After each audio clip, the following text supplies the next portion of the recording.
വോളിക്ക് സംഘടിപ്പിച്ച മൂന്നാമത് volleyball tournament സമാപിച്ചു. വിദേശ താര സാന്നിധ്യവുമായി കളത്തിലിറങ്ങിയ സംസ്കൃതിയാണ് ഇത്തവണയും ശ്രദ്ധാകേന്ദ്രമായത്. 3 മത്സരങ്ങൾ തുടർച്ചയായി വിജയിച്ചാണ് സംസ്കൃതി ഫൈനൽ ബർത്ത് ഉറപ്പിച്ചത്.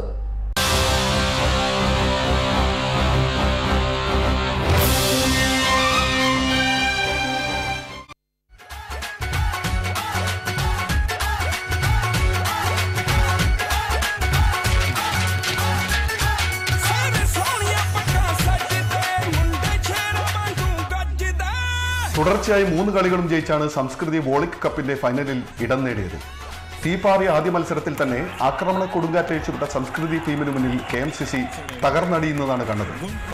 KMCCയെ പച്ച തൊടിക്കാതെ സംസ്കൃതി ക്യാപ്റ്റൻ ജയലാലും ക്യൂബൻ താരം മിഖേലും കളം നിറഞ്ഞു കളിച്ചു.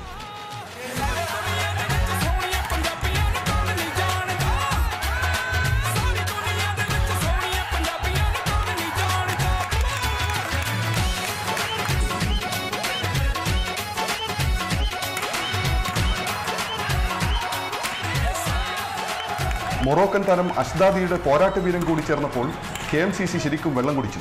25-20, 29-30, 25-16 എന്ന നിലയിൽ 1-3 സെറ്റുകൾക്കാണ് സംസ്കൃതിയുടെ ജയം. ജയലാലാണ് കളിയിലെ മികച്ച താരം.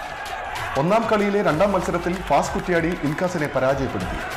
ആദ്യ 2 സെറ്റ് ഫാസ് കുറ്റ്യാടി വിജയിച്ചപ്പോൾ 3ാം സെറ്റ് ഇൻകാസ് ജയിച്ചു. 2ാം ദിവസത്തെ ആദ്യ മത്സരത്തിൽ അലി ഇന്റർനാഷണൽ KMCCയെ പരാജയപ്പെടുത്തി. 1-4-5 സെറ്റുകൾ അലി ഇന്റർനാഷണൽ ജയിച്ചപ്പോൾ 2-3 സെറ്റുകൾ KMCC വിജയിച്ചു.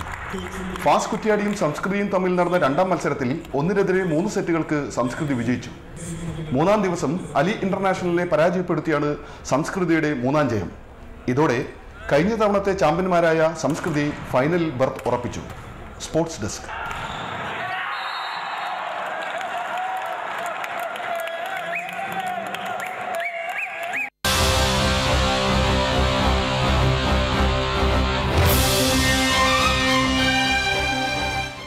പ്രധാന വാർത്തകൾ ഒരിക്കൽ കൂടി. വയലാർ രവി വന്നത് ആരെ കാണാൻ? പ്രവാസികാര്യ വകുപ്പ് മന്ത്രിയുടെ ആദ്യ ഖത്തർ സന്ദർശനം സമ്പൂർണ്ണ പരാജയം. ഇന്ത്യൻ കമ്മ്യൂണിറ്റി മീറ്റിംഗിന് മാധ്യമപ്രവർത്തകരുൾപ്പെടെ 100-ൽ താഴെ പേർ മാത്രം. പ്രവാസികളിൽ അമർഷം പുകയുന്നു.